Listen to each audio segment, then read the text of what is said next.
ഇന്ന് പിണറായി വിജയനും മോഡിയും തമ്മിൽ ഡീലാണെന്ന് പറഞ്ഞ് കേരളത്തിൽ വന്ന് പ്രസംഗിക്കുന്ന രാഹുൽ ഗാന്ധിയും പ്രിയങ്ക ഗാന്ധിയുടെയും പിതാവായ രാജീവ് ഗാന്ധിയുടെ നേതൃത്വത്തിലുള്ള കോൺഗ്രസ് ആയിരുന്നു അന്ന് BJPയുടെ അദ്വാനിയോടൊപ്പം ചേർന്ന് VP സിംഗ് ഗവൺമെൻറ്റിനെതിരായ വോട്ട് നടത്തിയത്. ഈ പൊളിറ്റിക്കൽ ഹിന്ദുത്വ എന്ന് പറയുന്നതിന് അല്ലെങ്കിൽ ഹിന്ദുത്വം എന്ന് പറയുന്നതിനെ ഒരിക്കലും സീരിയസ് ആയിട്ട് ഫൈറ്റ് ചെയ്ത ഒരു രാഷ്ട്രീയ പാർട്ടിയാണ് കോൺഗ്രസ് എന്ന് പറയാൻ പറ്റില്ല.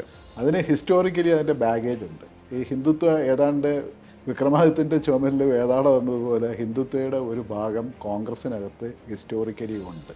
ഇന്ത്യയിൽ BJPയുടെ ഒരു കടന്ന് വളർച്ചയുടെ ഒരു ക്രൂഷ്യൽ വർഷം 1990 അദ്വാനിയുടെ രഥയാത്രയെ VP സിംഗിൻ്റെ നേതൃത്വത്തിലുള്ള ഗവൺമെൻറ്, നാഷണൽ ഫ്രണ്ട് ഗവൺമെൻറ് തടയുന്നു. ബീഹാറിൽ വെച്ച് അദ്വാനി അറസ്റ്റ് ചെയ്യപ്പെടുന്നു. BJP നാഷണൽ ഫ്രണ്ട് ഗവൺമെൻറ്റിനുള്ള പിന്തുണ പിൻവലിക്കും.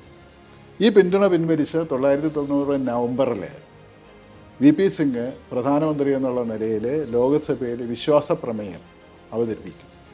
ആ വിശ്വാസപ്രമേയത്തിനെ എതിർത്ത് BJPയുടെ കൂടെ വോട്ട് ചെയ്തത് ഈ കോൺഗ്രസ്സാണ്. ആ ഡിബേറ്റിൽ ഞാൻ അന്ന് പത്ര റിപ്പോർട്ടറായിട്ട് ഡൽഹിയിൽ വർക്ക് ചെയ്യുകയാണ്. ആ ഡിബേറ്റിൽ രാജീവ് ഗാന്ധി VP സിംഗ് ഗവൺമെൻറ്റിനെതിരായിട്ട് പറഞ്ഞത് VP Singh government caste war ഇന്ത്യയിൽ ഉണ്ടാക്കിയെന്നാണ്. അതായത് മണ്ഡൽ കമ്മീഷൻ റിപ്പോർട്ട് നടപ്പിലാക്കാനുള്ള VP സിംഗ് ഗവൺമെൻറ്റിൻ്റെ തീരുമാനം ഇന്ത്യയിൽ കാസ്റ്റ് വാറിന് വഴിയൊരുക്കിയെന്നാണ്.